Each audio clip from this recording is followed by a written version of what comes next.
the bridge up on top of the cargo container. And this is the little bridge with one step that I had put together a few days ago and yesterday. So the next project, after not being up here for almost 3 years, is to get rid of the trees that are growing on the roof and blow off the roof, and in fact put most of those leaves in a bag and throw them down and get them recycled someplace in the back.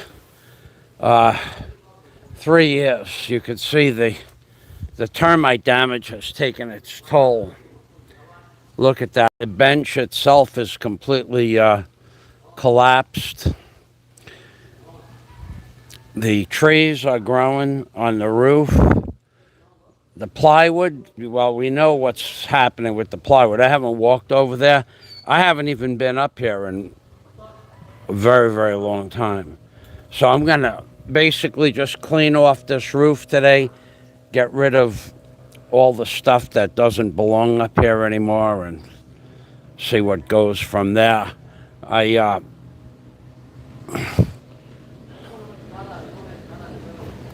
It's a nice day. The wind is blowing in a good direction to do this. It's not blowing on the neighbor's yard and back of the house. And it's no sun today. The sun is no sun, and it's not so hot. It's probably only about 88 degrees up here. So that's going to be the theme of today, is to get rid of the trees and leaves on the roof and to break that workbench down. And that wood up there has been up there for 3 years. So I'm sure that's all going to go for to cook the pig.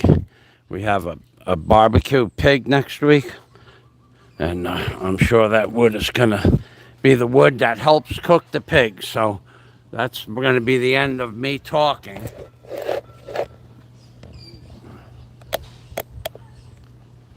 And now we're going to start doing some work.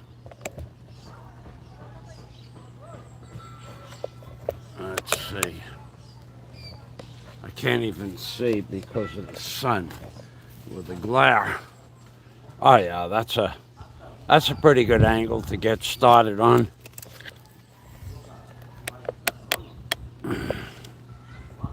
Yeah. Yeah, that workbench is not working anymore, that's for sure. So we'll give you this angle and we're going to work now. I got the chainsaw coming up in a minute to help fix what's left of that bench, become history. So one more time, I'll show you the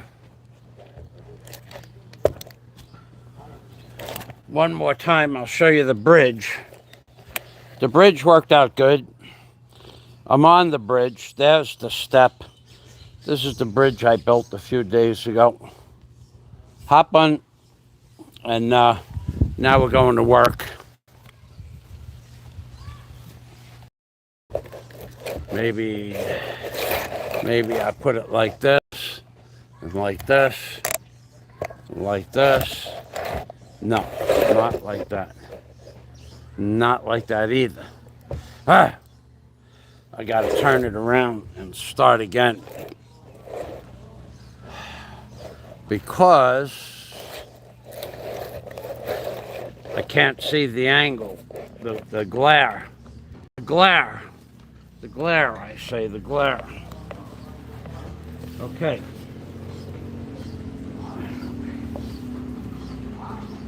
I will not be back to the camera for a few minutes or longer. Okay, there we go. Let's go. Let's go to work. Get some work done today. I know that we can get this done in about an hour and a half, maybe 1.5 hours, but only if I bring the rake. I'm gonna be here at this a lot longer than an hour and a half.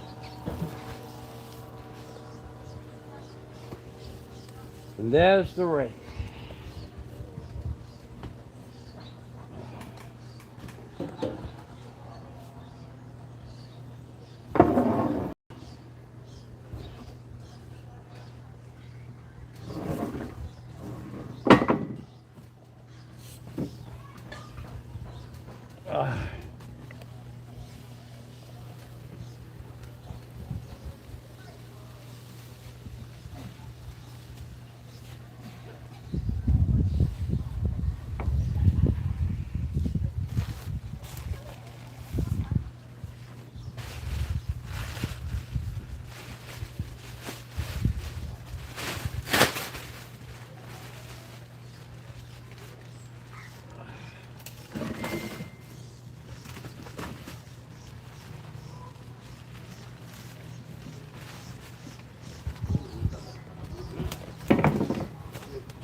Look at this wood.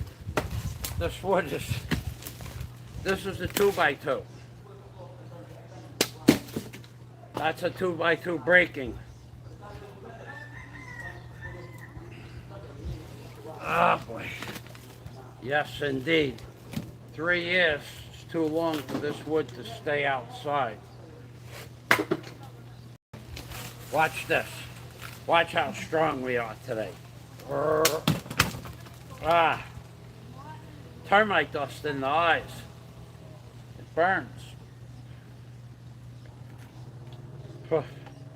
Loaded with termites.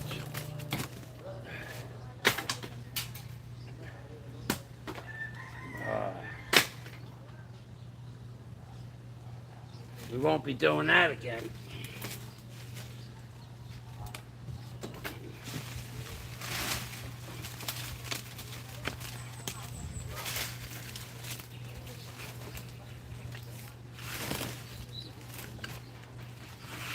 Look at this. Look at this. This kills me because now we're up to about $400 worth of lumber that the termites totally destroyed. They just totally destroyed all this lumber. There's nothing left of the lumber itself. There's no strength, there's no weight. Sad.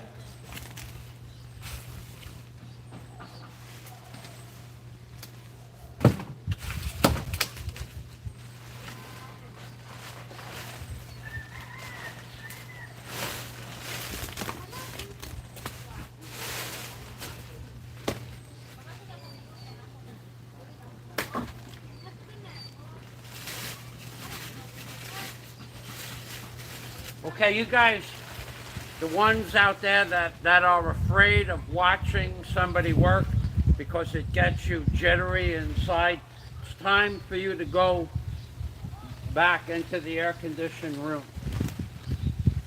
because we're going to start working now.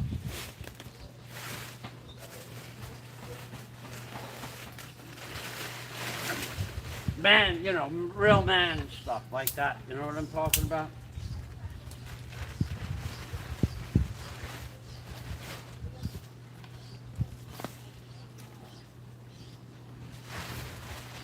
You know what I'm talking about. You know what I'm talking about.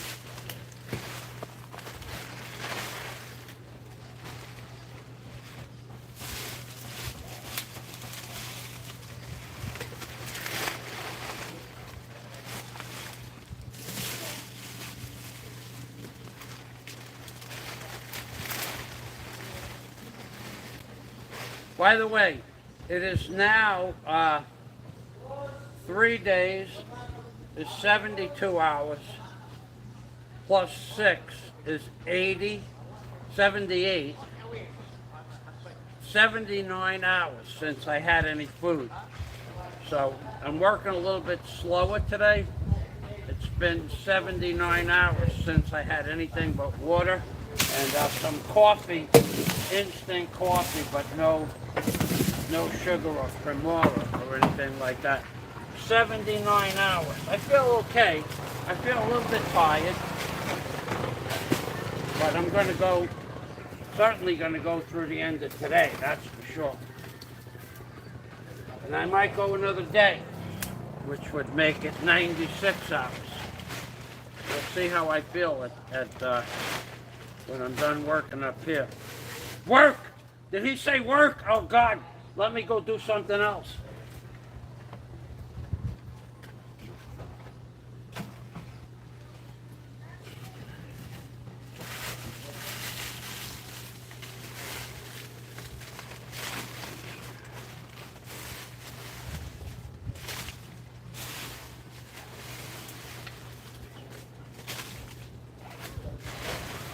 All right, now we're ready for the blower.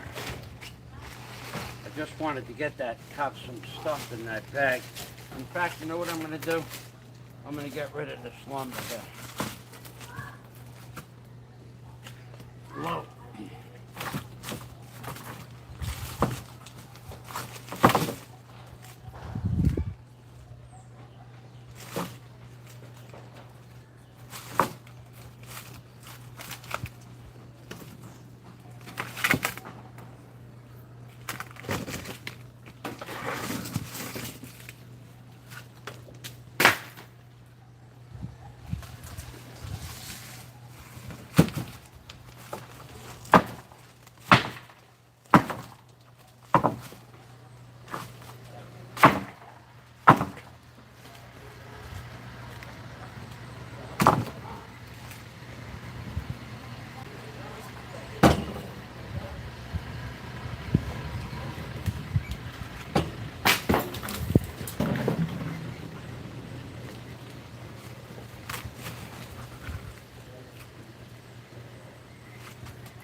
Some more 3/4 inch plywood. Watch this. 3/4 inch plywood. Nothing like Philippines 3/4 inch plywood, yeah? 3 years, that bench is only 3 years old. Since the beginning of the lockdown. And this is what's left of 3/4 inch plywood. That's it. That's all there is. There ain't no more. What junk they sell here in the Philippines. Absolute garbage.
I have Mahal for the LECHON Mahal. The what? All up here, all go back.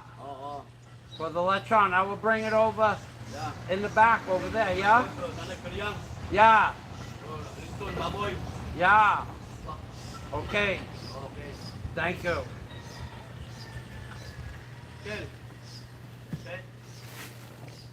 Those girls are working very hard. Now go to the bajo. Every day to the bajo, every day. Dako. Yeah, they make the boats, they make the life jackets. Every day, dako to the bajo. Nice job. Aircon. electric, radio. Very nice. All, okay. All, they have all. They have a good job. Kana, lechon. Parwood. Many, mahal. I have enough. Give na nito This is all guba. Everything is guba. Yeah.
Look at this. Look at this. 2x2. Garbage. Unbelievable.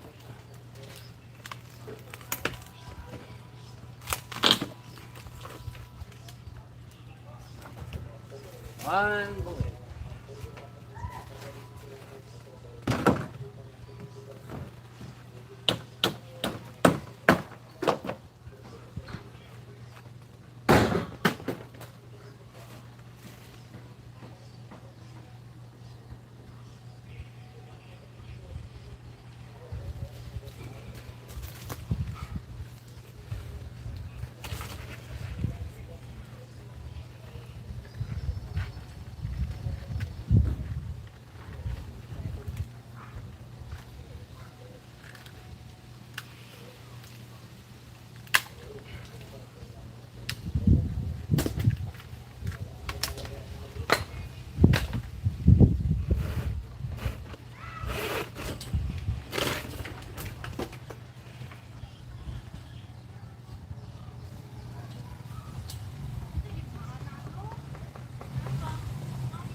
I'll check the comments in about 2 minutes.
Well, I'll check them now, because I gotta check them eventually to make sure nobody's trolling too hard. So anyway, I'll just blow off. Give me 30 seconds.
All right. I'll check them. I could see this center board is not going to work. Going to have to put a batten behind it, otherwise it's going to break. Oh, man. Thank you, President Trump. I hope they put you in jail for 1,000 years.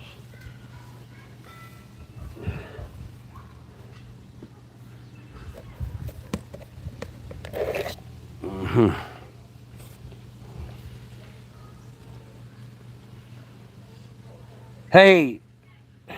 Hello, Allo. Hello, Jim. There are snakes here. Yeah, I heard that. Thanks, Jim. That should be no problem at all. Careful with the snakes, yeah. So anyway, this is what we got left. We got a workbench here. Right there. That man is not happy unless he's trying to hurt somebody else's feelings. But one day it's all going to come back on him. Remember, expat trash is a viable option for people with videos. So, I understand there are already things in play. Things that he's not going to like. So when he tells me to drink 2.5 liters of water so I could overdose on water, because that could happen. You can actually drown yourself. Meanwhile, there are things going around with his name, face, body, and butt all over it in the Philippines, baby. So that's going to backfire on him big time. So that I'd only have about one big bag of leaves, but all that wood up on the bench up there, that's all. I think I maybe 2 pieces of hardwood up there that's not going to be used for the pig roast. He's an amazing man when you talk about people, unaccomplished people in their lives, unaccomplished, self-loathing people. He is the primary example on YouTube. There's nobody that sets a better example of that than him. Always with the negative, like in that movie, The Dirty Dozen, always with the negative, because he has nothing, no achievements, no accolades in life. So he tries to destroy everybody else. Hello. Mein Happen. He tries to destroy everybody else. Whatever they're doing is not good. It's bad wood. He doesn't know what he's doing. He's not a carpenter. He's not a worker. He never had a job. One day that's all going to backfire on that little fella. Take my word on that. So let's go back to the business at hand. I'm going to take that table down probably today. And those things that Allo were talking about on Roberto's show, I'm pretty sure they're true. And there's other people working on those projects as well. Me, myself, I don't have much to do with that anymore.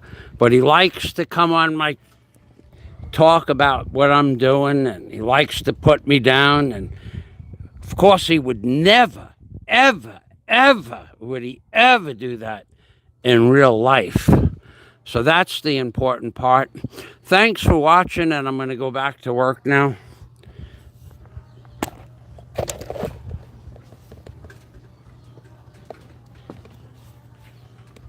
He always tries to have somebody else do his dirty work for him.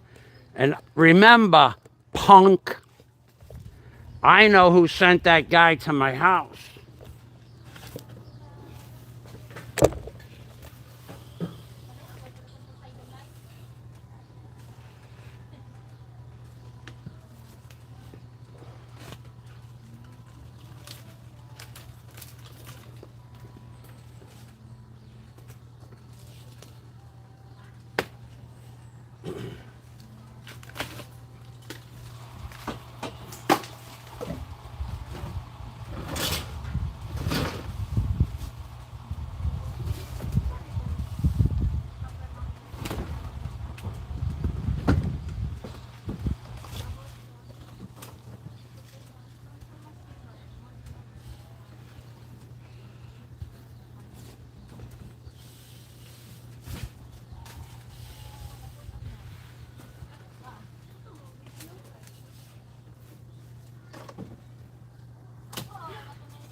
I'll be tracking the comments in about 1 minute.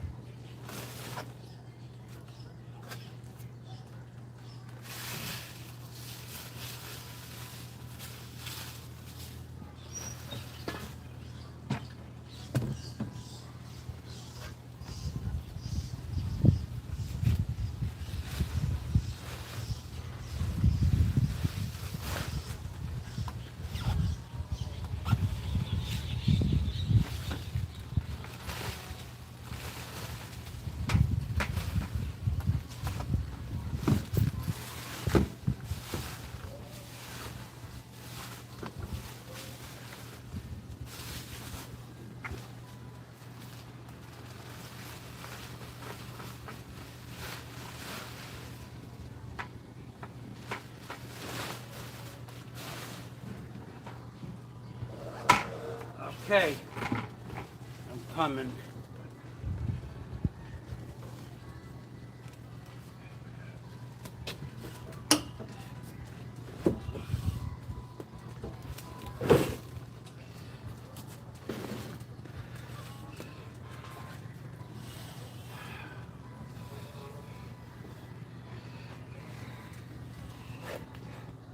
I need to get water. It's really, it's not sunny, but it's really hot. Whew.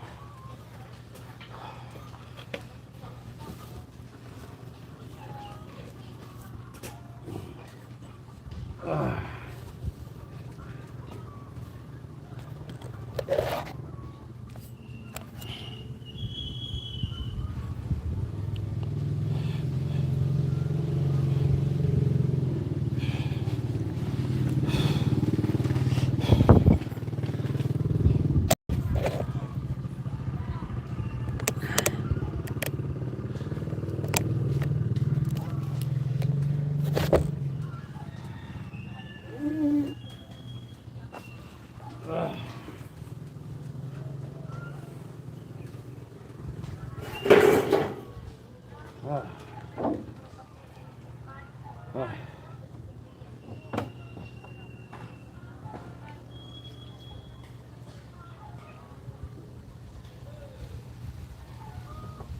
Ah.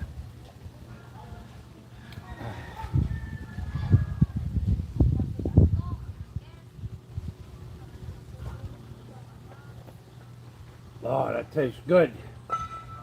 Ah. Yes, that tasted good. Okay, that water break is over.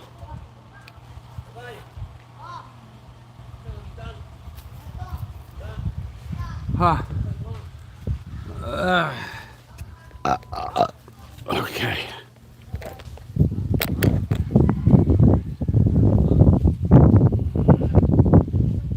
Okay. I'll finish the rest of the top up here, and then I'll start on the end over there. I could blow the leaves all down, but there's cars down there, and I can't blow the leaves on top of the cars. Well, I could, but I don't want to hear them complain.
bloody fucking bastard.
Well,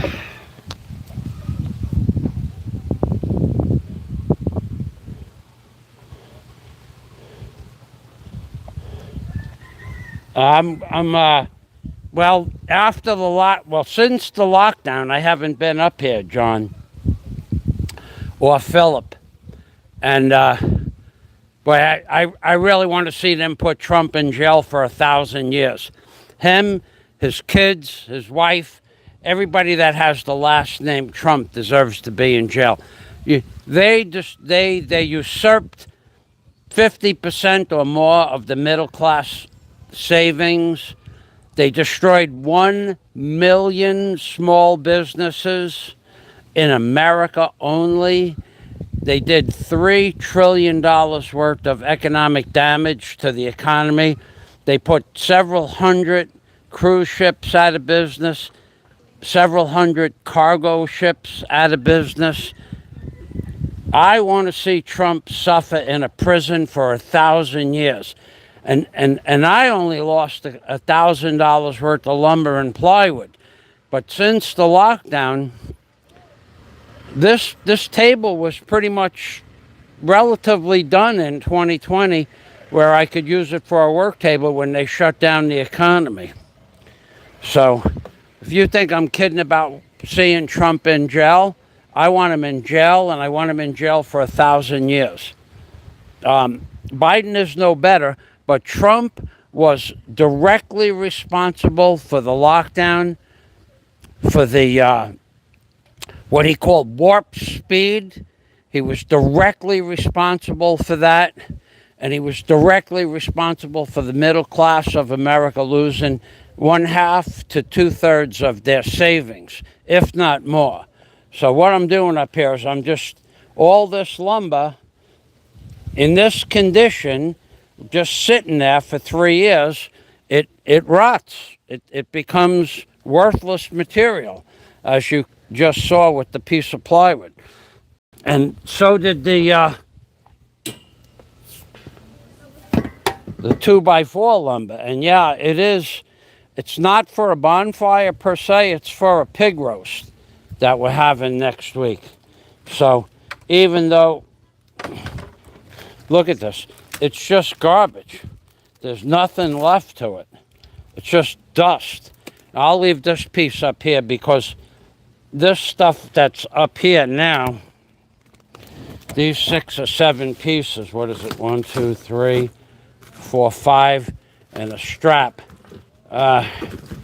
These were hardwood. This is the difference between the hardwood coconut I talked about and the new growth and the old growth. This is old growth, so it's got a little density to it. I mean, I wouldn't make anything to stand on that I would want to stand on to risk my life, but it's got enough strength in it to make something simple, something low-lying, like maybe a spacer for a step or something like that. But basically, it's all just garbage. I'm going to blow this off, and so these pieces were up here because they were hardwood. So there's actually a little bit of lumber left to this stuff. These were the pieces that were on the top of the pile where the sun kept them dry. Because anything that was wet and covered with another piece of lumber, that's just garbage. That's dust. Most of it is, but I'll save a few pieces for some spacers. Johnny Adriel, I haven't seen you in a long time. Thanks for stopping by. Thanks for stopping by. Hey, Philip Janik.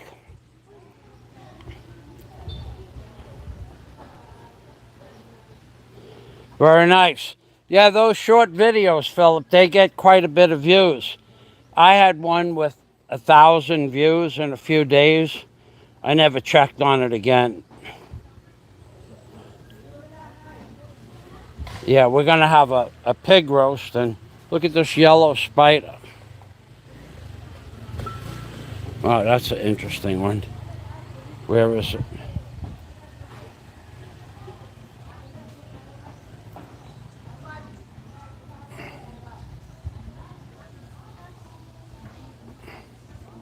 Yellow spider. Yellow. All right, I'm going to go back to work. Well, thanks, John, Philip. And yeah, it is completely useless for construction. It'll be good for filling in underneath a piece of plywood under a floor or something, just for a spacer.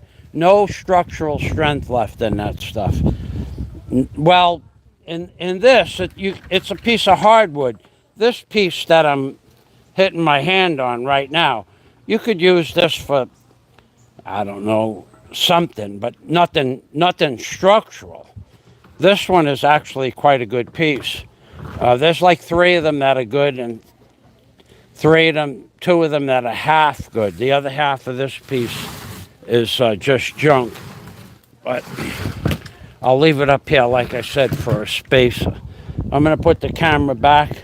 Thanks for the comments. I'm almost done up here anyway. I'm not gonna do much more on this roof. There's not much more to do. Okay, so I gotta check to see if you could see anything at all. This camera, the screen on the Samsung. It's getting worse by the day. It's getting less and less ability to see the screen.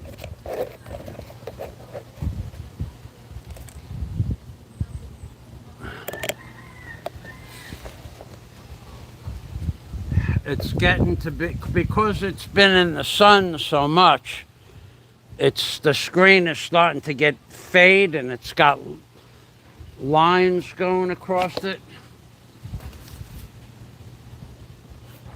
Are you blind?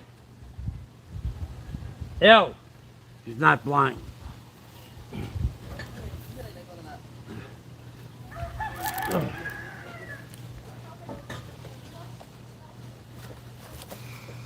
Now, of course, okay, so I'll go back to this.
Huh. Hello, Leo.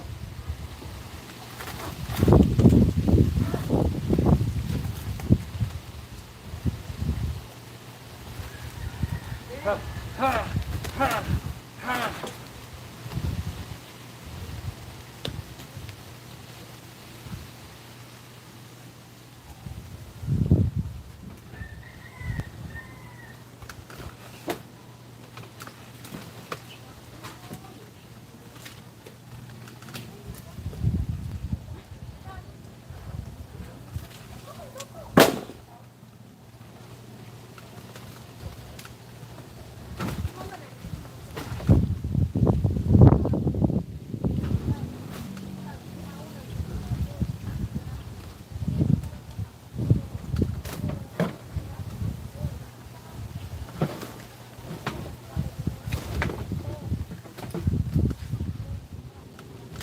Huh.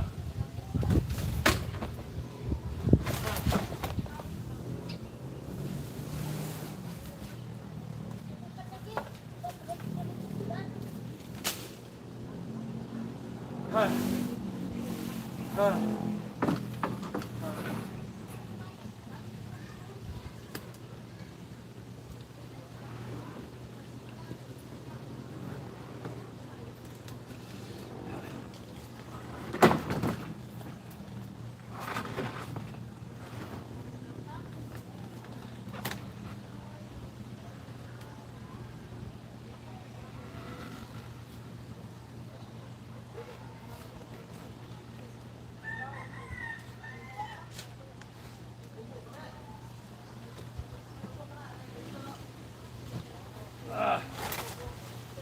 Huh.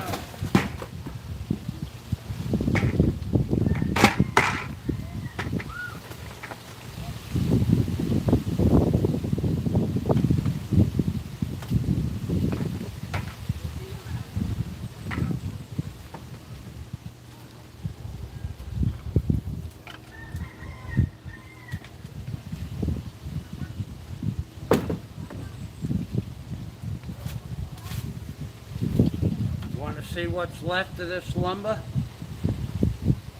This was a hardwood 2x3.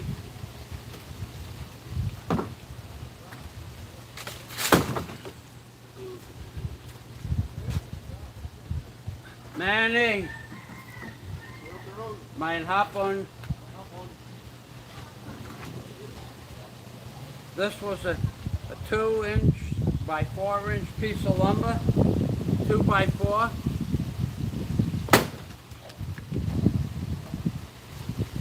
And now it's sawdust.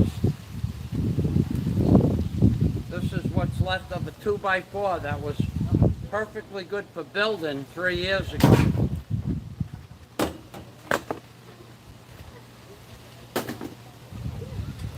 Gets me sick. All this wasted lumber.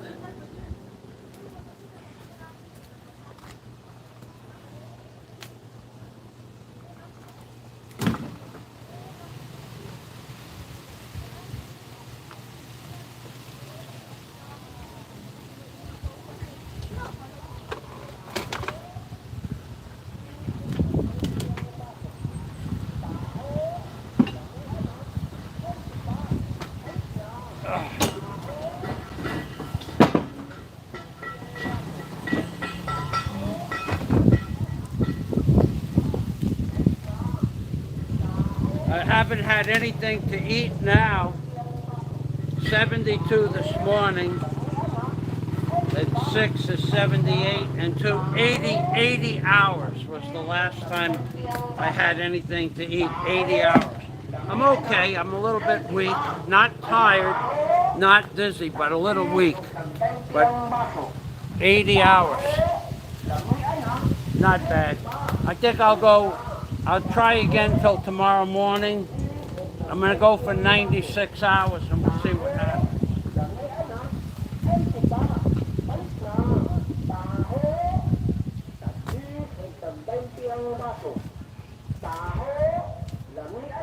That man is selling fish.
I'm gonna blow off. I'm gonna just blow it off the roof.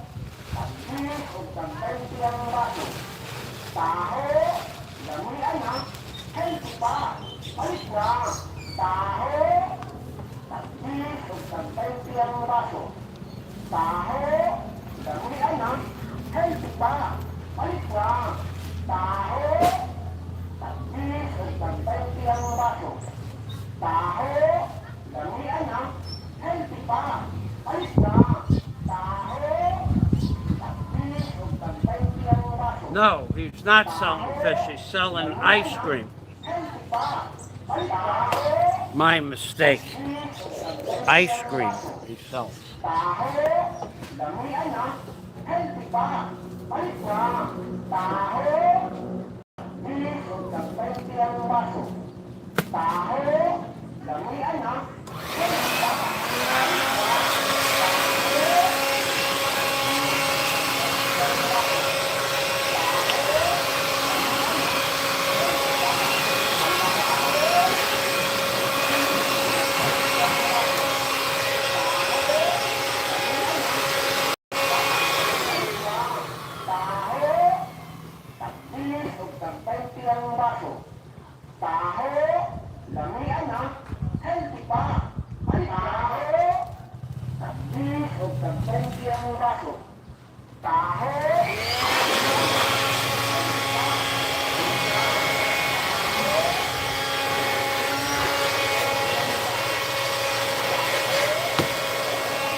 Done.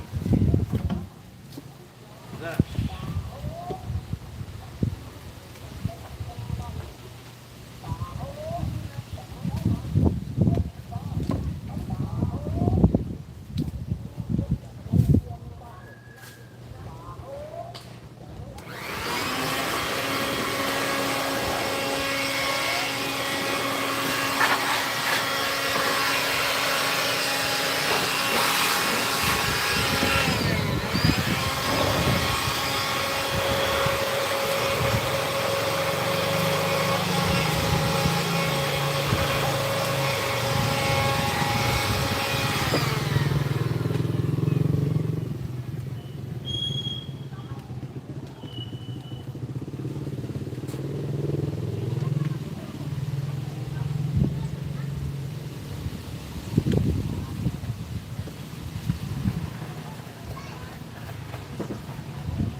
I think I'm done. Well, I'm done here. That roof over there, John.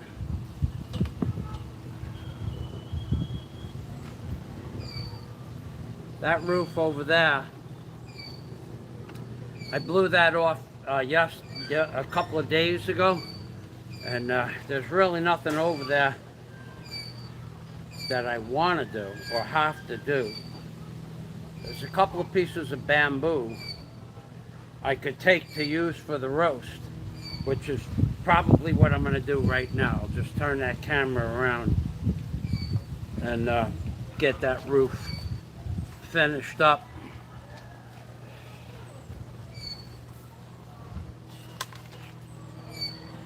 I think that's what I'll do.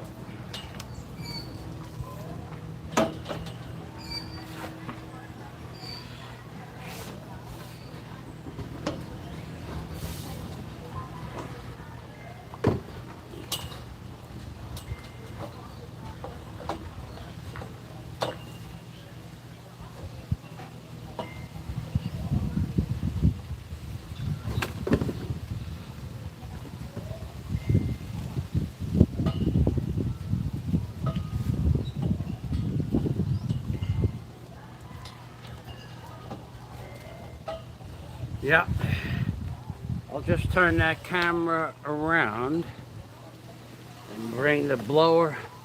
There's only just a handful of leaves over there, but there's a couple of pieces of bamboo. I think the bamboo is beyond using it for anything viable. The one I put on the bench over there, that's still good because that was a piece of bamboo that was used for an old style buoy. Literally a buoy, a fishing buoy. The old style fishing buoys in the Philippines were made out of bamboo. And that piece of bamboo came from one of those. And I'll check the comments one more time, and then I'm gonna put the camera in a different location.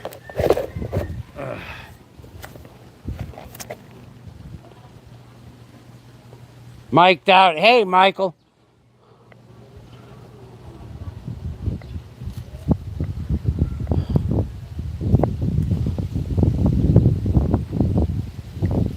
Okay, thanks, Philip. Ignat Pod. Good afternoon, Michael. Maybe a table leg. Maybe just a filler for something, maybe. Completely useless. Philip Janik, he has a wide variety of knowledge. So does Aloe de Winter. My God, I was talking to Aloe about fasting yesterday. He knows every aspect. Like there's a little a man with a little knowledge. He's a little man too, but he has very little knowledge of fasting. I'll explain it to you. Let me just explain to you fasting. I'll take a break because I am slowing down. It's 80 hours since I had anything to eat, so that's going to happen. So let me explain to you about fasting. Okay, so when you fast, there's a 12-hour fast, there's a 24-hour fast. There's a fast that you can do where you don't eat anything for 20 hours, and then for 4 hours you can eat all you want. There's a fast where you don't eat anything for 36 hours, and then you go back. There's a fast where you only drink water for 1 day, and then go back to mein Happen, then you go back to work. But there's a 36-hour fast as well. So then, and there's a 36-hour water fast where you only drink water and non-caloric beverages. That would be like a coffee or a calamansi, lemon juice, lime juice, like that. And then there are 72-hour fasts, which is 3 days actually, where you just drink water, nothing but water. I mean, only water, nothing at all. But then there's a 7-day fast where you could drink water and calamansi juice, and that at that point they say some people should talk to their doctor about getting vitamins anytime you're going to do a fast. If you're weak, if your body is weak, if you're weak mentally or physically, you should confer with your doctor, that's for sure. So then there's a 96-hour fast, which would be 4 days. And that could be water and lemon juice. And on any of those fasts, you can have coffee, but no sugar and no milk. So right now, we're at the 3.5 day mark, or a little bit further than that. I feel okay. I feel slow. I feel slow. I have not yet gotten dizzy. Not yet. I mean, that could happen. That's a sign of doing too much, because your body takes the energy out of your muscles and out of your fat cells, stored fat, and even muscles from when you're fasting. So you get a little weak if you work too much, because your body can't take the energy from the fat or the muscle fast enough to replenish the energy you need. That's why you eat food. So, or that's why when you have a soda, you feel energetic, because the sugar goes straight into your body. So right now I'm at 81 hours. No dizziness. Slow, but not weak. I still feel, I probably have 80% of my strength. I can feel the difference when I'm walking around. I walk a little bit slower. I'm not thinking any slower, but I'm walking slower. So tomorrow morning, and I'm going to go till tomorrow morning. That's the 4-day mark. That'll be 4 days. But the man with the little brain, little knowledge of fasting, he made a statement yesterday. You can't go without, you can go without eating. You can go without eating and drinking water for 30 days, no problem. If you have the mindset and the will to go 30 days. If you don't, guapo, if you have the mindset to go 30 days, you can go 30 days. It's not gonna, it won't kill you, but you do have to pace yourself after 3.5 or 4 days. Right now, where I'm at now. Yesterday, I felt energetic all the time. So I was getting back to aloe. So what happens on the first day, you get hungry. On the first day, you'll get hunger pains because your body's used to eating. If you can get past the 24-hour mark and then go into the 36-hour range, that hunger pain will go away a little bit. After 2 days, the hunger pain goes away pretty much completely. However, after 2 days, which was yesterday afternoon, when I stopped working in the afternoon at like 4 o'clock or whatever, I wanted to eat. Strictly wanted to eat because of habit. Not because I was hungry, but because it's 5 o'clock, it's time to eat. That's after 2 days. Now, today I woke up at 5 o'clock and I did not want to eat.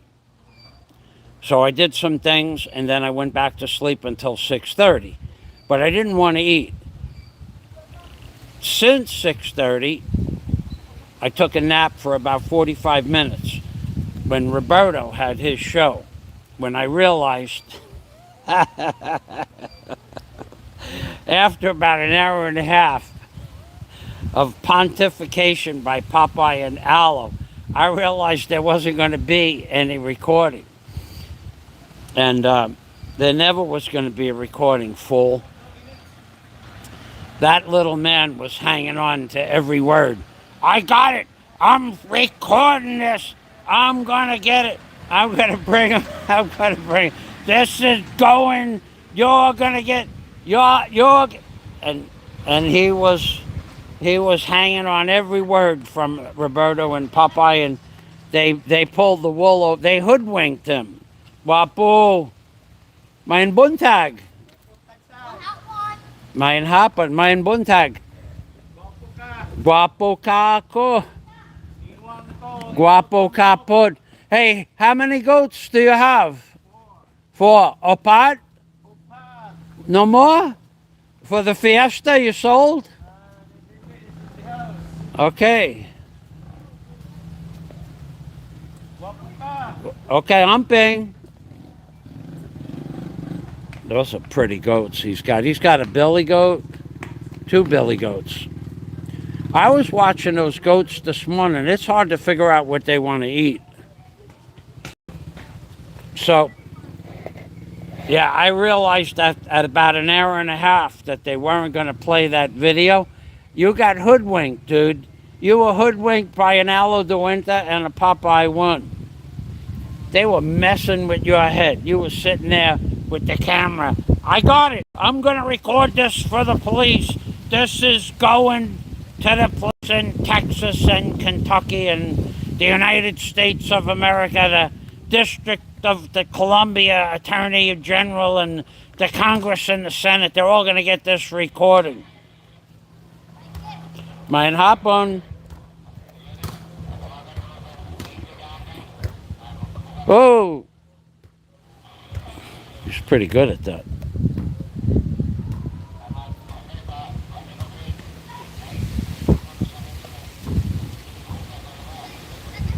You're getting pretty good at that. Mayo Kyle. So, yeah, you got hoodwinked, dude. That was funny as all get out. I don't even have to ask Aloe and Popeye if they were hoodwinking you. They had you. They were stringing you along like a little puppy. So, okay, Philip, I see that you're leaving. So, Aloe has a good knowledge. So on the 3rd day of a fast, and now we're at 3.5 days, right in the middle. I'm not hungry at all. Not one bit am I hungry. But I want to eat. It's just sheer habit. There's no other reason. Hop on. There's just sheer. Yeah. Oh. Salamat. So just by sheer habit, I want to eat. Mein Hapon. Hey, you coming to the fiesta next week? Okay. His father is giving the fiesta. I know he's coming. His father is the one giving the fiesta. Yeah, baby, fiesta next week. Leo, you coming? Fiesta? Oh? Uh-oh. Guapo. So after 3.5 days, there is no more hunger pains. That's gone. Now, the 3.5 day to 5 day, I've always found out, and I've done this a few times before. From 3.5 to 5 days, that's the hard part. That really is the hard part, because now you're getting weak. Your body hasn't gone into ketosis yet, and it will, but it's just not quite there yet. On about the 4th day, between the 4th and the 5th day, your body goes into full ketosis, and then your energy level picks up on about the 4th or the 5th day, and that goes on pretty much for another 5 to 6 more days. So a 10-day fast has been my limit. I've never gone more than 10 days on a water fast. And then when I was done with that 10-day fast, when I ate, I gotta tell you, I wasn't hungry. After 10 days, food becomes absolutely, pretty much, the idea of eating food becomes disturbing. Seriously. And then after 10 days, I remember what I had. I was in Key Largo, and I had Kellogg's Frosted Flakes and four grapes. And I had a bowl with 4 grapes in it and about the same amount of Kellogg's Frosted Flakes. And I was full. I couldn't eat anymore. I was stuffed, which is what Roberto did when he had the gastric bypass surgery. They make your stomach about this big, about the size of a baseball. The difference is, after 10 days, I went back to eating.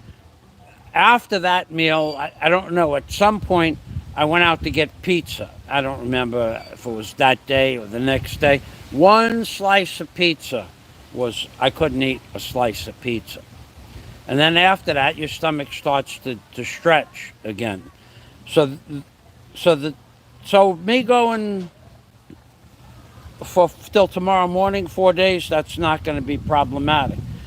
How much further I'll go after that, I'm not sure. I might go 10 days. I was thinking about it. And I was thinking about 30 days as well.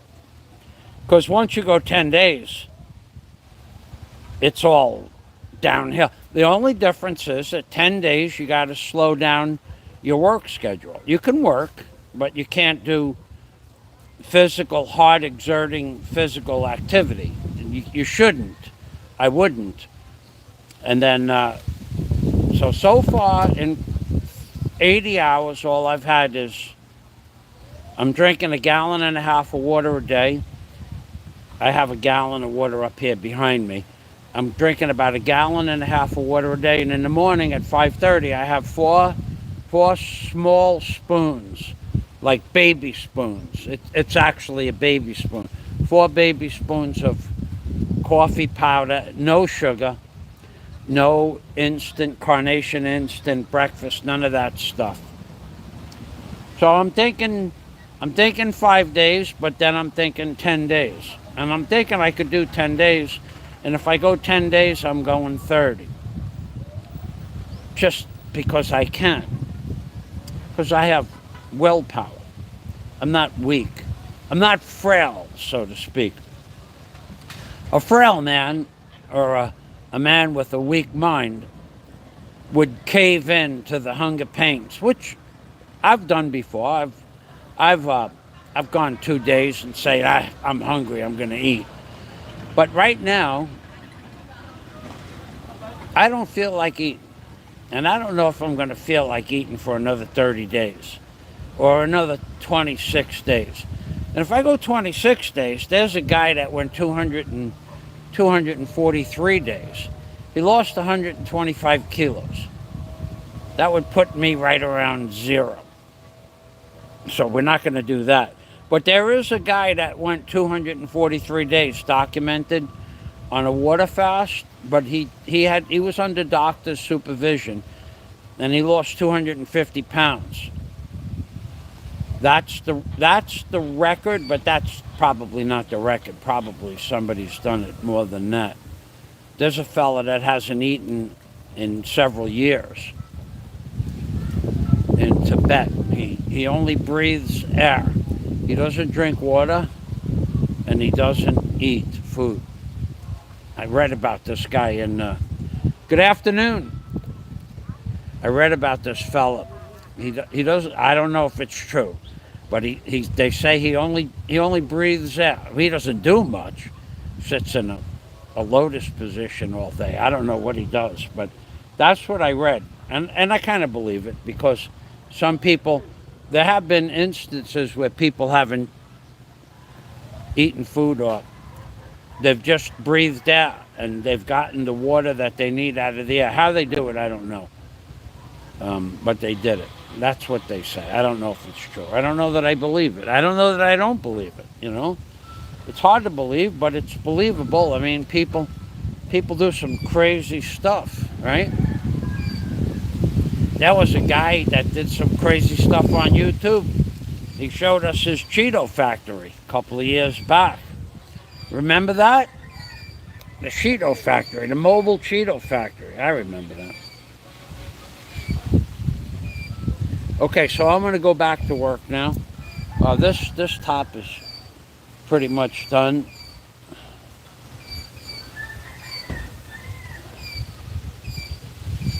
Yeah, I'm getting tired, but I'm okay. I'm gonna have the mobile Cheeto. I was watching that live.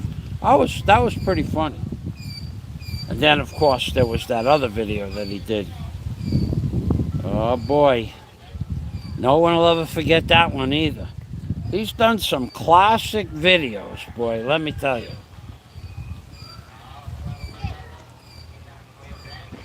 What do you got there? Volleyball?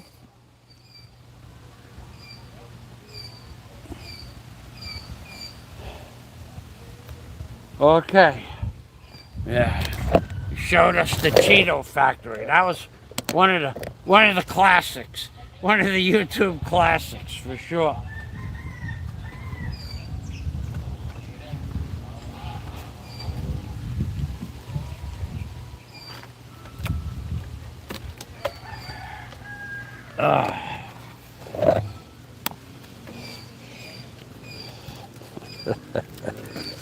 Look at my Cheeto factory. Look. Everybody look. And everybody looked. And they're still looking. Now, of course, he'll start talking about the mushroom man, the mushroom man, the mushroom man, the mushroom man. Because he can't take criticism. Because he's weak.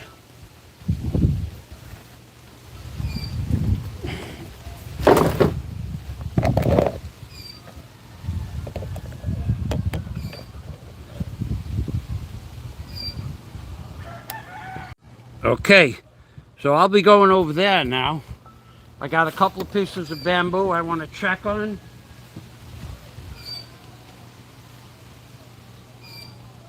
Everything on this roof is completely done. I do not need the rake up here. Well, yeah, I think I'll bring the rake over there and use it to get the bamboo.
This one is good for the fans, the roofs.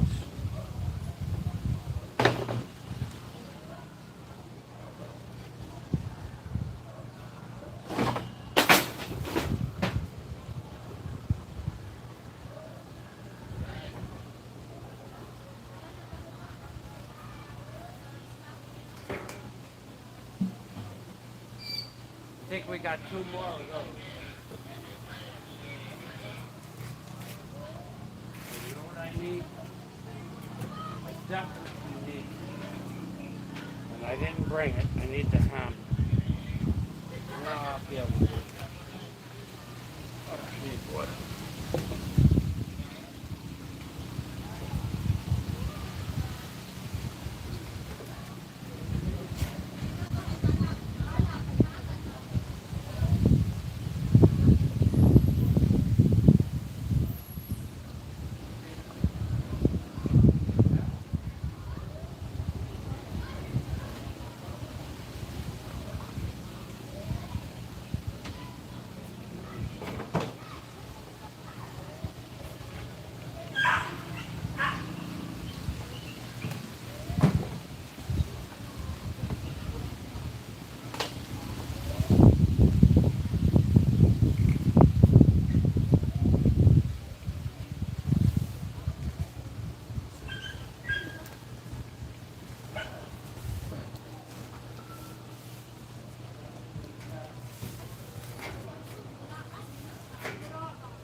I'm gonna get the blower, blow this off, and then I'm gonna get one more piece of wood. I guess I can do that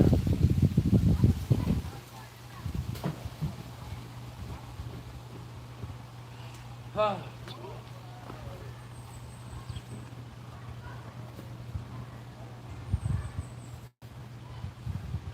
I can do that right now.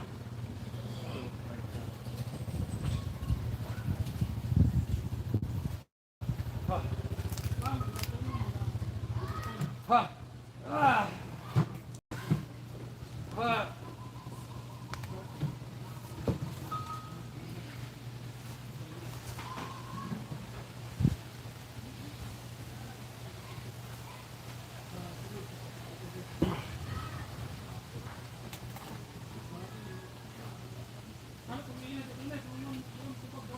Ah. Huh. Okay. Whew. Yeah, I could definitely feel a little weak. No doubt about it. Not dizzy, but weak. When I just went to pick that piece of wood up. That should have been an easy pick. It was a little less than easy.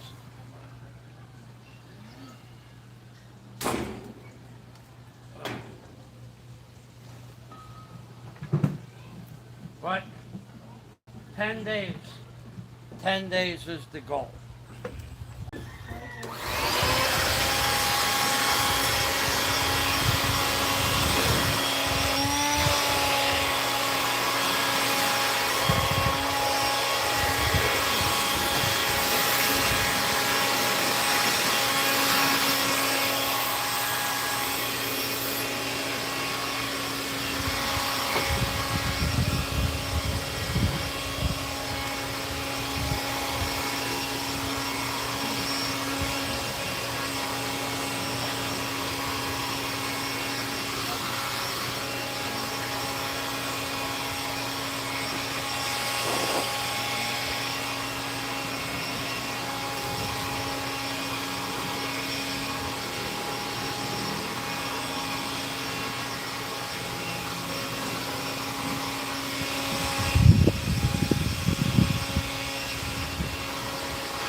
Tadi nga po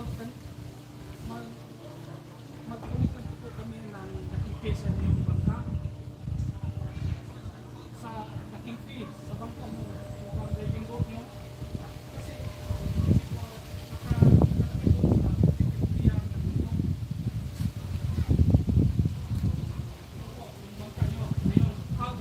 Oh, I hear thunder. last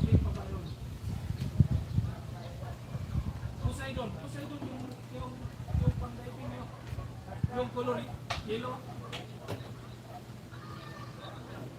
I think I'm gonna Ayun sa protected area. get a hammer. I got like 6 nails that are in the way. I don't like leaving lumber. I don't like leaving nails in lumber.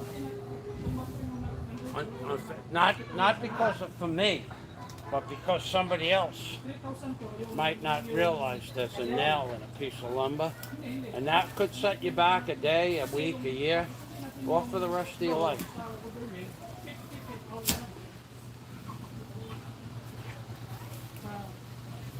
I knew a guy. I'll tell you a story about him. There was a guy. His name was Ray. I'll never forget him because he lived around the corner from me in Howard Beach. He lived on 165th Avenue. I'll tell you a story. I'll sit down. This is a true story about Ray. Guy stepped on a nail.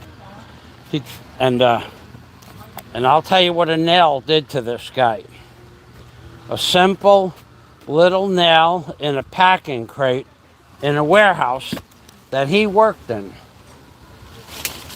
Show you how complicated a nail wound can be. Kasi ako po yung charge na protected area dito sa So this guy Ray, I knew him because I used to hang out I used to walk around the park, ride my bicycle around the park, and walk the dog around the park. So Ray's wife, he was Spanish. She was Spanish also. They were from Brooklyn. They were probably the first Spanish people that moved into the neighborhood. They were pretty cool at first. So Ray's wife was very tall. I don't know how tall. She was tall. She might have been 5'10". She was a lot taller than me. And she was very pretty. So all the men, and she used to hang out with a girl I dated who walked around the park as well. So all the men would look at these two women. My girl was 5'7.5", 5'8". She was very tall. And they both had those figure-8 bodies. Anyway, Ray's wife used to hang out in the park. My girl hated David Sears. She hated him. She just despised him. I don't know why, but she did. David Sears was the fella that fought Michael Spinks and lost at 1 minute and 43 seconds of the first round, I think. Could have been the second round. But David was in really good shape, and he's a tall man, like 6'2", and he always used to run around the park. So one day, the girls were literally sitting on a park bench, which is a regular park bench, and David jumped over both the girls, because very athletic, and he was in his 20s, early 20s, and he was training to fight Michael Spinks. Michael or Leon, one of the two brothers. David Sears, Howard Beach, Sears was his last name. So this fella, Ray, saw David jump over his wife, and he got upset. But he couldn't do nothing about that, because David was known to talk to other people's wives or girlfriends. So he really couldn't do much about that. And the girl started screaming at him in Spanish, and he was just laughing, and then he went on his way. It turned out that girl and David had a long-term affair. So not long after that, Ray asked me to borrow some money, $235. I don't know what he wanted the money for. I'm pretty sure I know what he wanted the money for, but I didn't care. And I says, because we had known each other for about 6 months at the time. He lived right around the corner from me. And the reason he was borrowing the money is because he stepped on a nail and he was out of work. for several months. Turned out to be several years he was out of work. So he borrowed $235 from me. And I never got it back. But that's not the story. So the story is that when he stepped on a nail, he was out of commission, and he was on crutches. He never walked again. Years went by, and then he moved, and he was still on crutches. Something happened where his foot got infected, and he never did walk right again after that. If he did, it was 2 years or so afterwards. But for that whole time when he owed me the money, my girl knew that his wife, was having an affair with David. And we would sit on the bench, and Ray would come over to the park, and I'd say, "Hey, Ray, you got that money that you owe me?" Mike, I'm gonna. He was never gonna give me that money. So, but what his wife used to say, I can't tell you because I'll ruin the video will get taken down. But his wife, Mayan hapon, salamat. His wife used to tell us what him and Ray would do, her and Ray would do. And yeah, well, that's like I said, I can't tell you the whole story. And she would laugh about that. And I would laugh when Ray would come over and say, "How you doing?" I said, "Dad, I'm doing okay." I wanted to say, "I'm doing okay. I was just talking to your wife about how her and David are getting along." And David and I grew up together. We were not friends. We knew each other. I grew up with his older brother. There was David Sears and there was John Sears. Also, John was a middleweight and went to jail for 10 years. John and I grew up together, but I didn't really know John that well. I knew him from growing up, but I didn't really know him. Well, after he got out of jail, he moved right across the street, right next, 2 doors away from Ray. And his brother was pretty much, he was still seeing the woman, but she didn't live there anymore. So wherever she lived, he would take her to the park and they'd walk around the park together like they were boyfriend and girlfriend. It was a strange time, the 70s and the 80s. That kind of stuff happened all the time. But anyway, that guy stepped on a nail, and that's why I'm really cautious about having nails. As soon as I take a piece of wood apart, I want to take the nail right out of it or bend the nail over. Not so much for me, but for other people, because I've seen the damage that a nail does. It's really a really, really bad thing to get a puncture wound from a nail, especially, well, a rusty one. It will put a hurting on your life, maybe. People die of, they get lockjaw, they don't have a tetanus shot, they don't think it's a big deal, and it is a big deal. So I'll check the comments. I should visit the Frisbee. You know, I was close. I was close to that Okay, I'm gonna go through the comments. Bill, I see you left a comment too.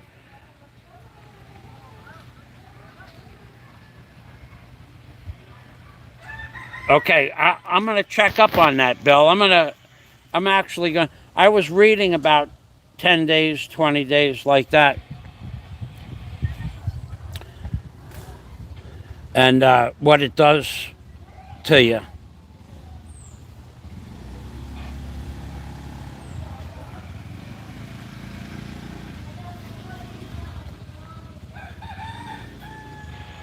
But I didn't see anything about stomach. I read about it I think I read about it last night before I went to sleep. You want to put down what happened to your stomach? So I was in Cebu, and I actually think I went through past. Yo, oh, where are you? Oh yeah? Okay. Ah, at the Klang. So I actually almost stopped, and it was the middle of the afternoon. It was 12:30. The traffic was just unbearable. I was on a motorcycle that took me 10 minutes to get, a motorcycle that would bring me where I wanted to go, to the port. And then I was trying to get to the 2 o'clock ferry, but I knew I would be hard pressed to get there. And then I said, you know what? If I stop and visit him, I'm just going to abuse him. I mean, there's no love between me and him. After he said that he laughed that I got slapped, I would probably be a little bit not happy when I got there. So I said, you know what, I'm just going to start trouble. So I didn't go. Because once he said, you come and see me, Fazio. Yo. What do you got? You are so very guapo. Guapo ka. Guapo ka. So he just wanted to start stuff on YouTube. You come and see me, Fazio. But I had no real wish or desire to see him. But after he said he laughed so hard he fell on the floor when I got beat up. I found that quite disturbing. So I was going to go see him, but I didn't do it. And I don't really have any business in Cebu, so I don't think I'll ever get a chance to do that. But if you want me to go see him, I will, if you're willing to pay the transportation there and back. I'll go see him day after tomorrow or 2 days from now. It's about 2,000 pesos. You send me 2,500 pesos, I'll go visit him. Because I do have something I could do in Cebu, but I don't have anything that I need to do in Cebu. But for 2,500 pesos, I'm on my way. And I don't really have anything to do there, but I could do something there. I mean, I don't have anything to do, but I could do something there for 2,500 pesos. 2,500 pesos, and I'll go make a video, me and Barry. I don't think he'll like that, but that's a personal problem. And I'm giving you the option. So, Bill Chaz says, the problem is you might ruin your stomach after 5 days of fasting. 2 days, a weekend, eating for a month. And I almost destroyed my stomach. 5 days fasting and 2 days. I did 5 days fasting and 2 days. I don't know what that means. Weekend eating for a month. I did 5 days fasting and 2 days. Are you going to go to the fiesta?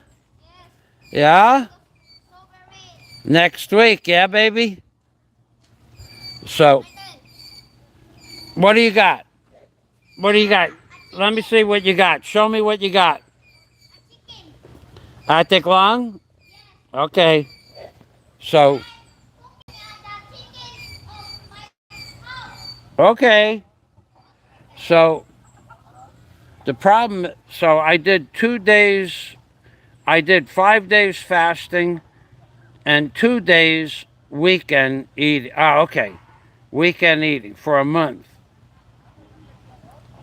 Okay, So you fasted for 5 days, then you ate on the weekend for a month. So you ate 8 days out of 30 days, and you almost destroyed your stomach. Right, I just figured that out. Thanks, Dennis. I'm not really like, So, well, I don't know. I don't know. Well, I did 10 days twice, and I did not have a problem with my stomach. In my whole life, since I was born, I never had a stomach ache. Well, I've had a few stomach aches, but I ate, might have, not from eating something hot or anything like that. I ate a peanut, a cashew once, a cashew.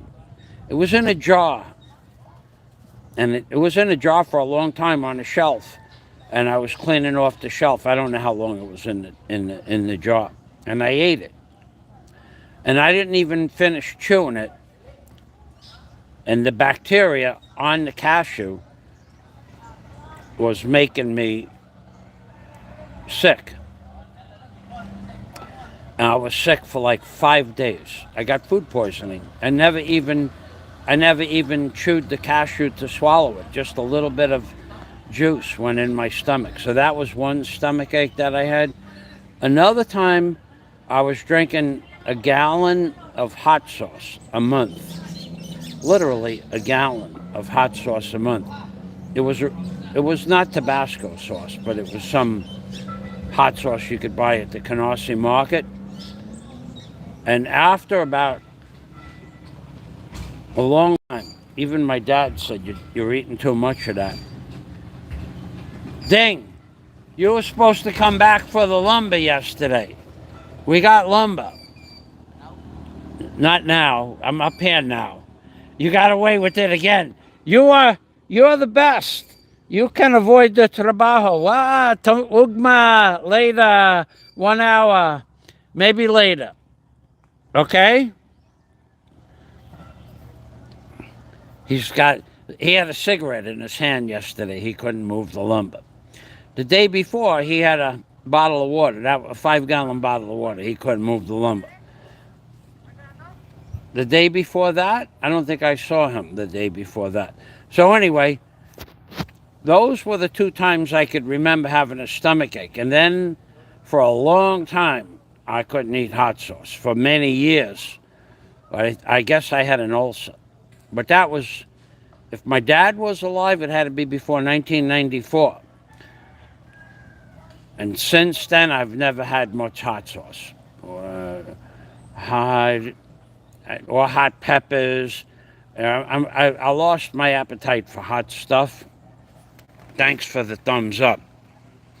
I guess that was from Dennis. Yeah, I really never. Now I can eat hot peppers now. I can eat all I want, but I just don't have an appetite for it. And if I do eat hot peppers, I used to eat hot peppers in the Canarsie Market in New York City. You could in the Italian J&B, I think it was J&B Canarsie Market. You could buy a gallon of hot cherry peppers in, just vinegar, but they had these hot stuffed cherry peppers. And they're stuffed with breadcrumbs and garlic and oregano and dill. Oh, they were good.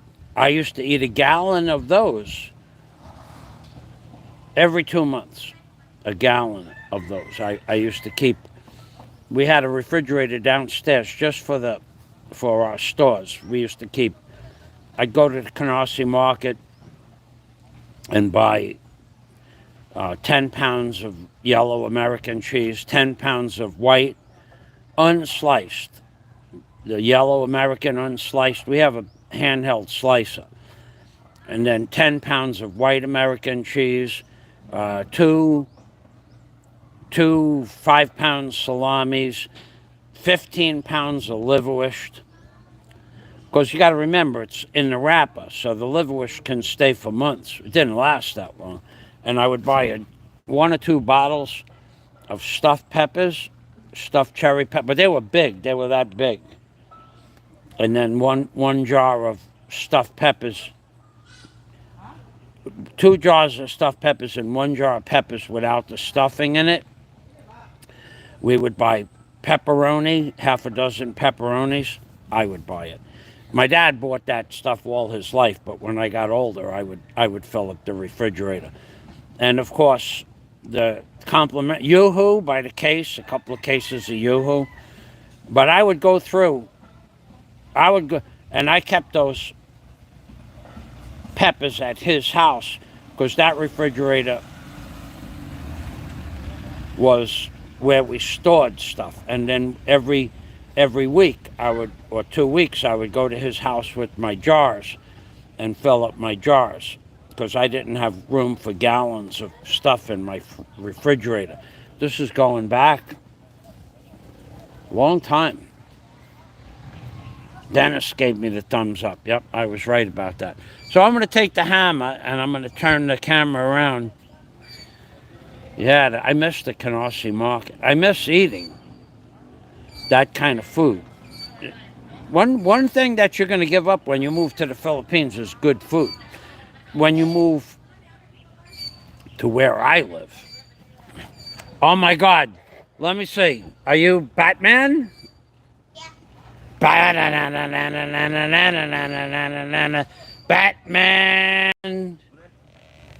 Guapo.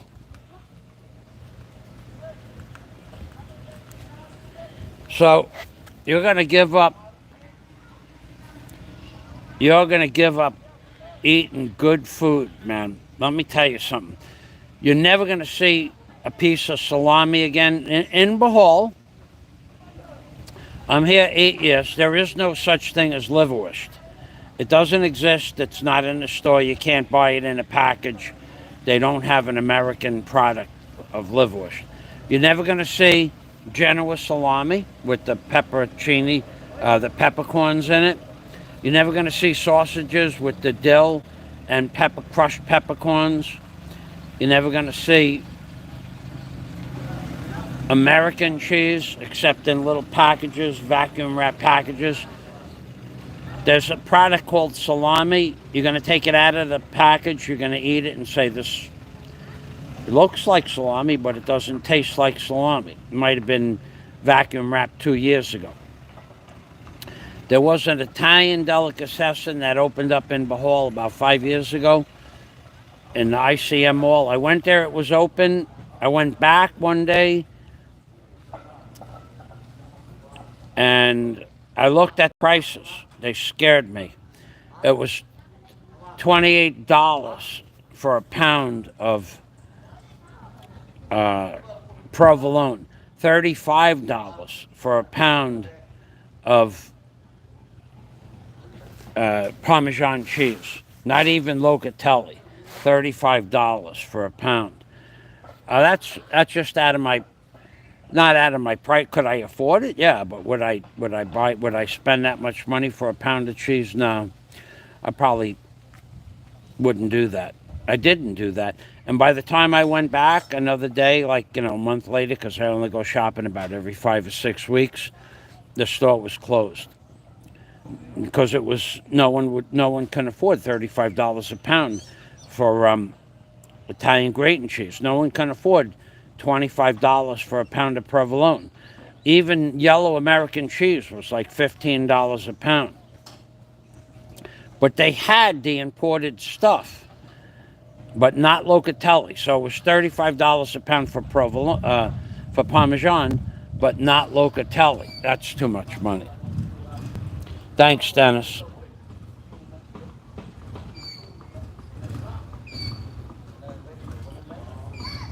Okay, so I'm going back to work. Took my break. I got my ketosis gave me a little bit of energy. Yo.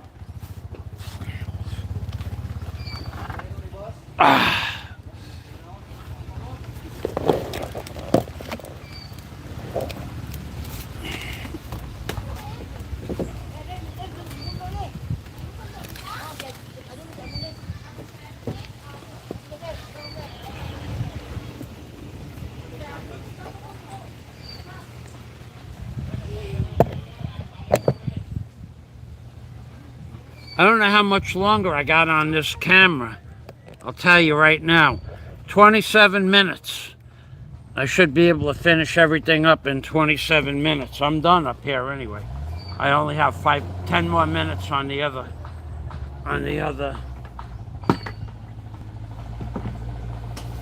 roof.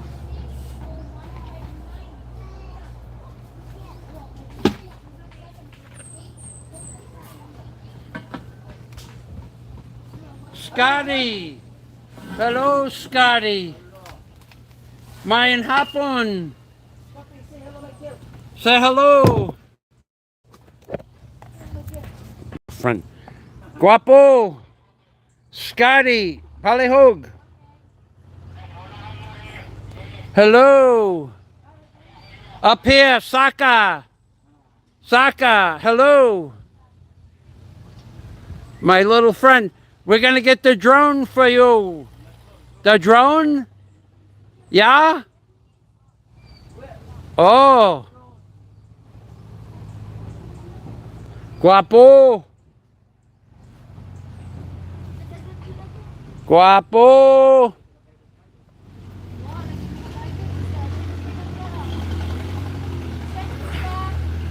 Hello, my little friend. That's Scotty.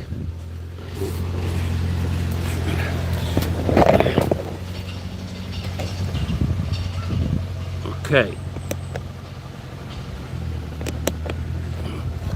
It's starting to rain, so I don't know how much more time we got, actually. But I'm going to go finish that roof no matter, rain or not. I only got 10 minutes to get the nails done.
Bye-bye, Scotty. Bye-bye. Bye-bye.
Alrighty, we're done.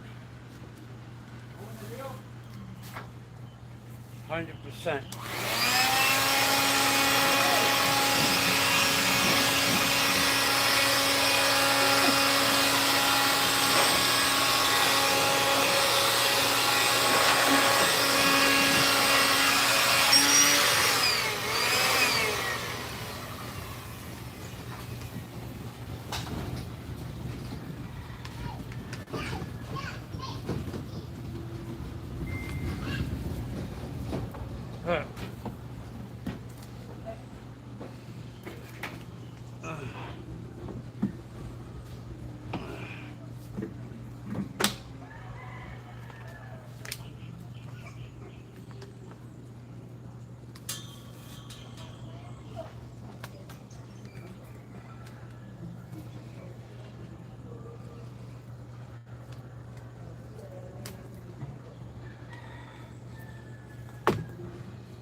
Okay, I'm a little weak. I'm a little tired. I shouldn't be tired. I got okay sleep, nothing great. Mein Happen, good afternoon.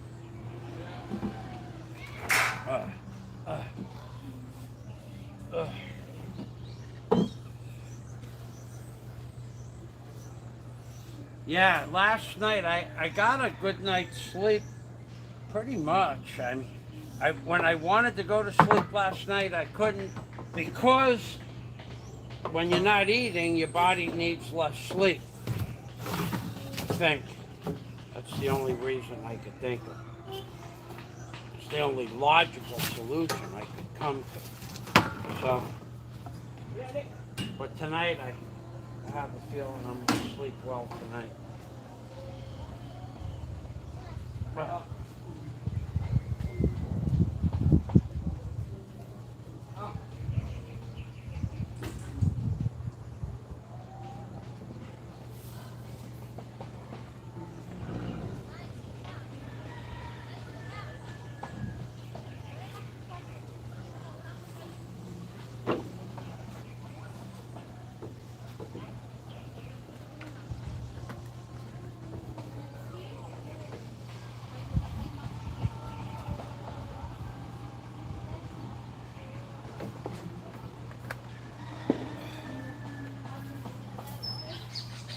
huh.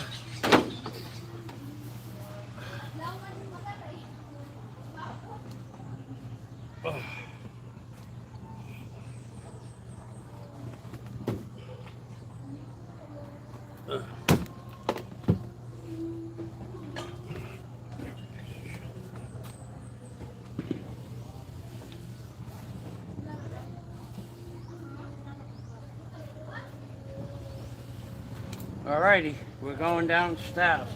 Well, you know what? I'll take a few minutes to talk to my flock and that piece of garbage as well.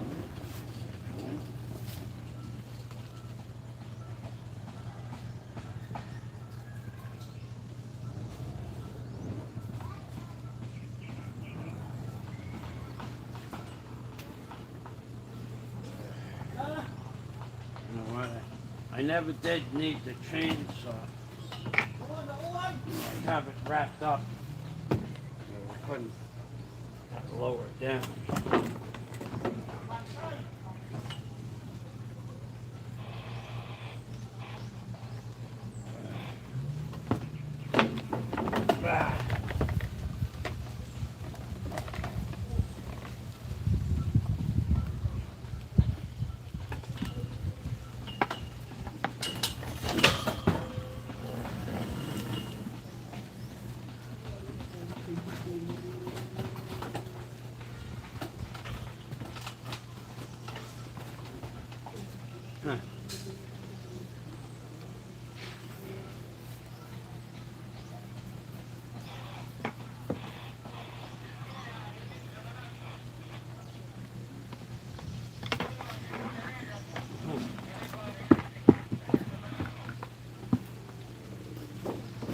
Ah.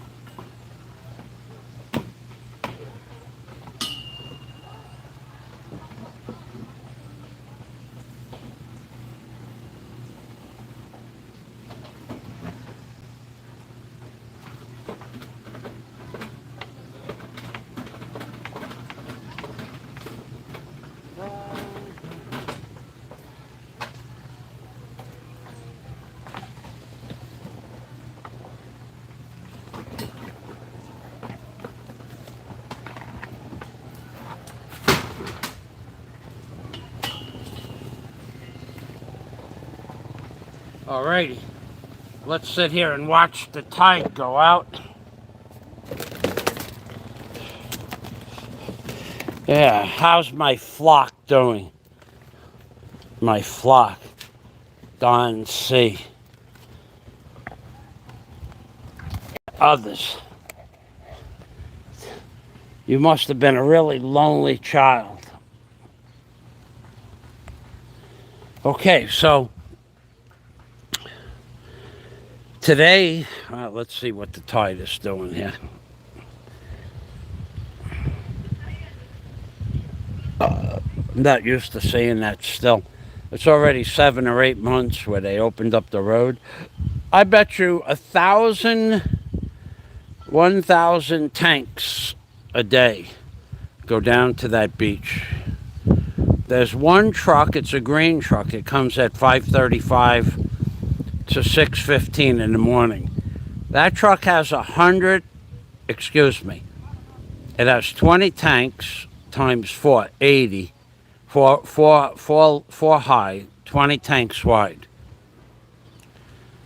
And that's 160 tanks the green truck has at 6 o'clock in the morning.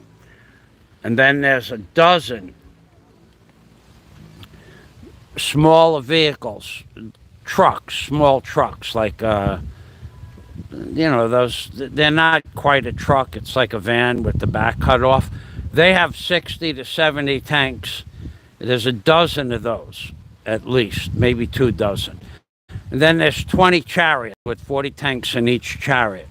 So even if there's 10 chariots with 40, that's 400. Even if some of them only have 20. 1,000 tanks a day go to that beach every single day. And the reef is the reef that I showed you years ago on my other channel. It can't take that kind of traffic. It just won't take it. Now, it doesn't, they put out buoys, they put pins in the ground, they put buoys on top of the reef. Yeah, it's a big business, but this reef is only a little bit more than 3/4 of a mile long. Not big enough to hold 1,000 people a day. Mein hapon. Dako trabajo. Usually, if I'm out in the front, I help them with that. When it's full, I help them up the ramp with that, because there's 2 men, and they have to really push when that cart is full. They push hard. So if I'm out and about, I give them. There's a couple of people that I give a hand to up the ramp, because that's pretty good gradient. There's a gradient of about 4 feet from where it starts to the top of the hill right here, about 4 feet. And they have 1,500 pounds of tanks on there. So the diving, DNC, the diving is a big business, yeah. And, and they all know that the reef, all the dive masters and all the boat captains, they all know the reef can't take that much traffic. They all know it. Because if you say to them, where do these people go? Where is 1,000 tanks a day? Yeah, yes. Where do they go? And they tell you Balikasag. And that's a lie. That's an outright lie.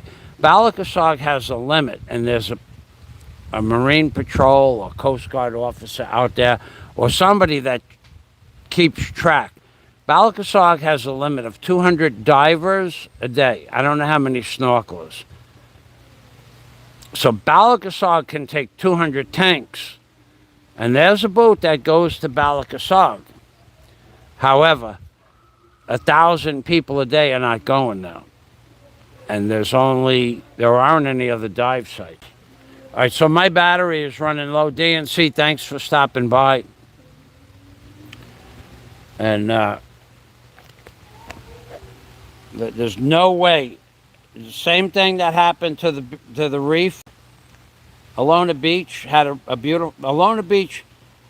The reef that's right out there where I was just pointing the camera. Not where I live. Where I live, at an extreme low tide with no wind, with the wind blowing out, with the wind blowing to the west, the full moon, and the low tide. During December and January, the reef is out of water 1.5 feet. So where I live now, the reef might have 7 or 6, 7 feet of water.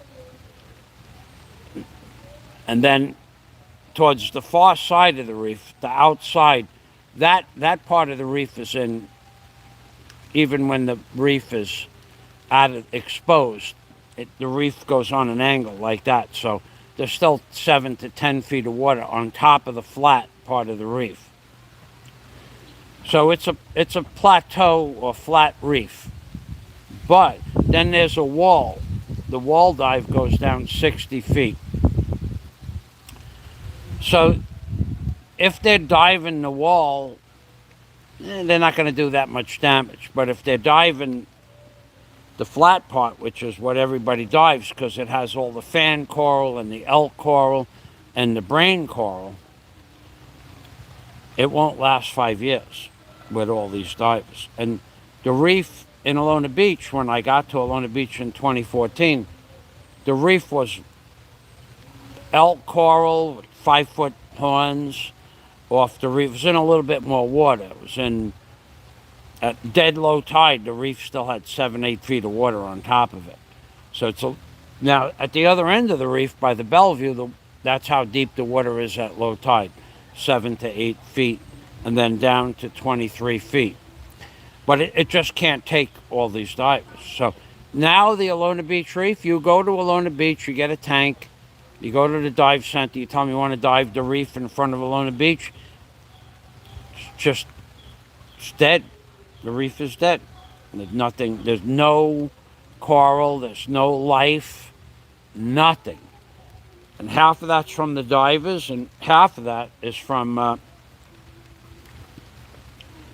the suntan lotion and the effluents coming out of the hotels because they don't have septic tanks here. So there's no life at all on the reef.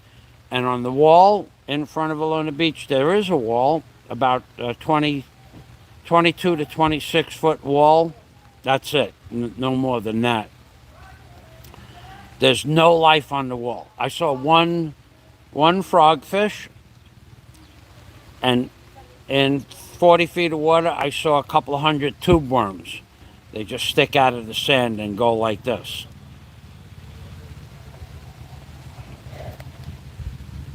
Main hapon. Salamat. You look guapo today. Guapo.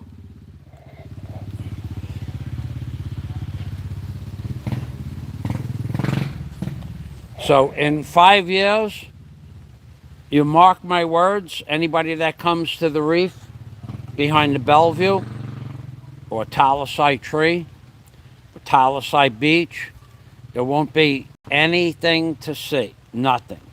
Because here, mein hapon, here, right over here, where you see that guard, the man in the blue uniform over there, on that property, he stays there so people don't go put a house on the property. On that property, they're building 135 rooms. So that'll go all the way over here. And to my right, where you see that forest down there? See that forest down there? That's the beginning of 18 hectares. I think they're going to build 1,800 rooms on that property. 1,800 rooms, hotel rooms, pavilion rooms, conference rooms, stuff like that. So that reef out there, once they get those 2 units built, there won't be anything left to see. And then I don't know, there'll be a beautiful view of a beach and the water, but there won't be any reef left, that's for sure.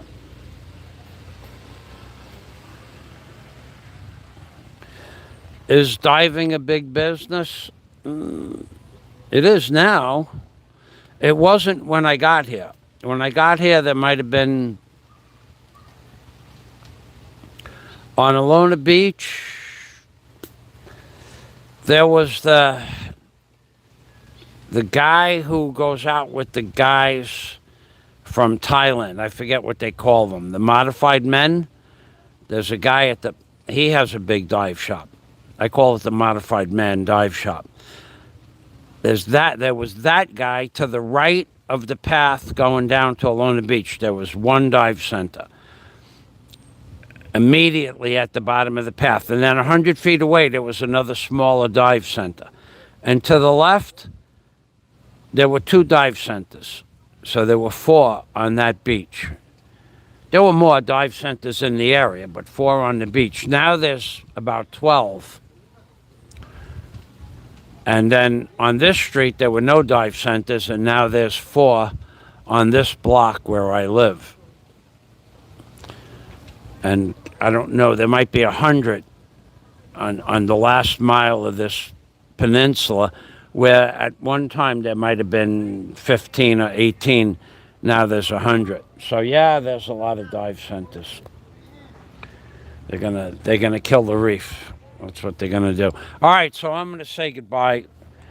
The battery is at 7%,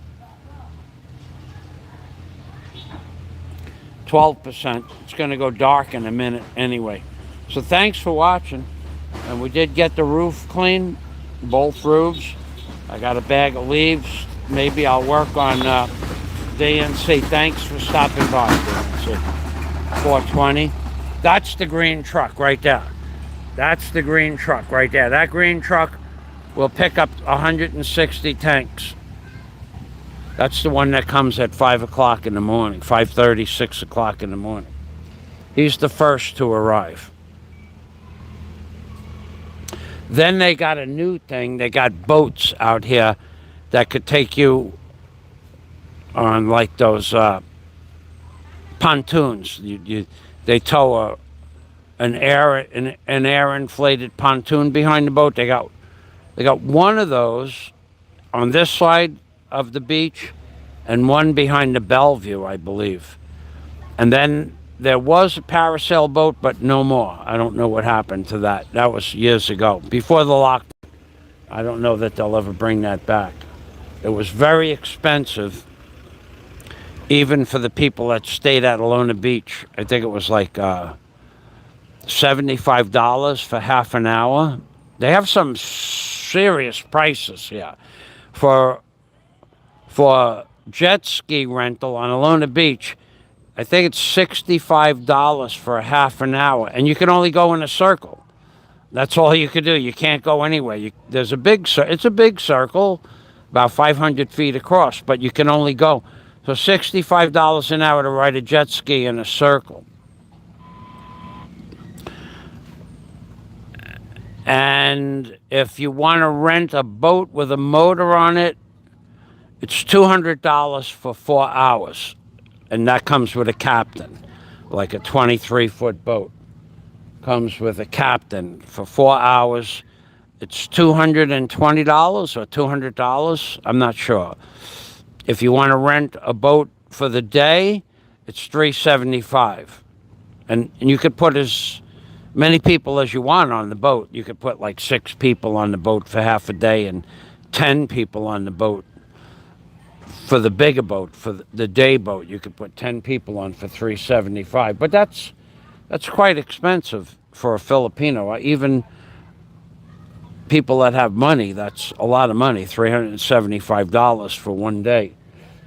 You got to remember, you got to tip the captain. You got to bring food. It could cost you $500 for the day.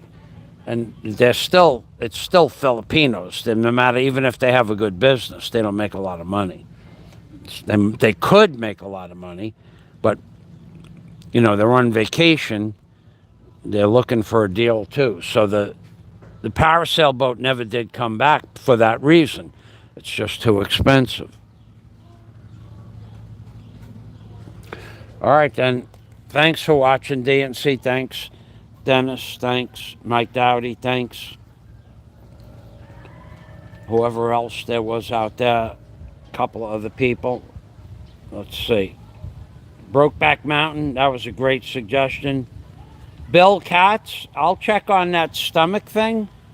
I will. I'll check on that. I'll check on stomach damage from fasting. I never heard of that before. I will tell you that. I've never heard of it before. Philip Janik, thanks for stopping by.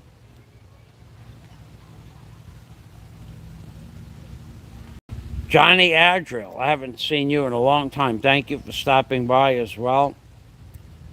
You've been over a year.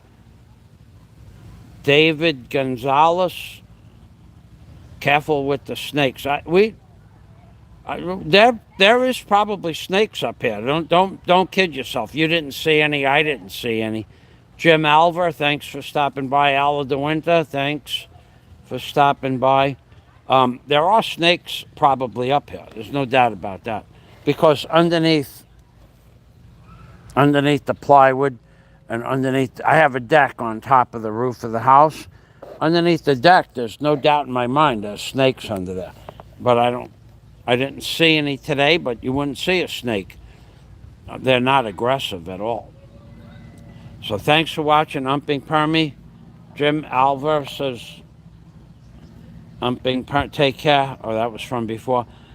Umping Permy, of course, means take care always. From the Philippines, baby.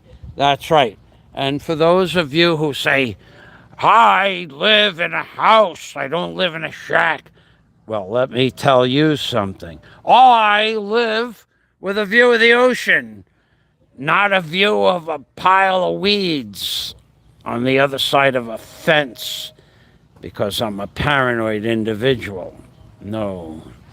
I live with a beautiful view, and you don't. So you can live in your house, and if you gave me your house and offered to pay me the bills, the electric, the water, and all my foods and everything, you offered all of that to go live in your house, I wouldn't live there. I'd rather live here and look at the view and know that I'm 90 seconds away from the beach, buddy. But you won't be living there much longer. According to Flywoods, you'll be moving soon.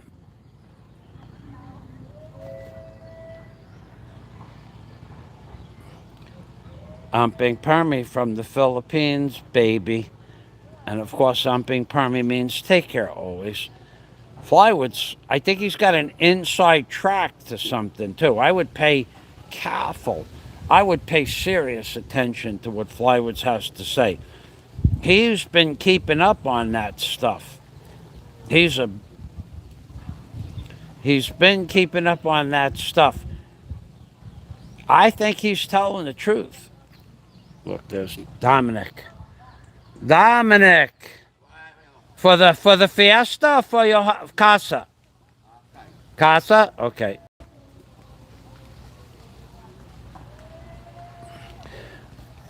I think Flywoods is telling the truth, baby. I don't think you're long for the Philippines. I could be wrong, because I don't pay any attention to that anymore, but Flywoods, he's told me that you're in the queue to go back to America. Just like that guy with the concubines is in the queue for expat trash. Just like you might be in the queue for expat trash. They're coming. They're not interested in me at all, by the way. I saw the comment you left the other day. They have no wish, want, will, or desire. If they want a view of my shack, if they can send me an email, and I'll give them an inside and outside tour of how I live. I'm not ashamed of how I live.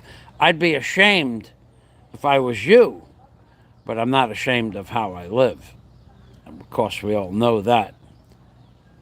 You and that Cheeto factory you spread all over the Philippines a few years ago. My God. Umping Permy from the Philippines, baby. Bye for now.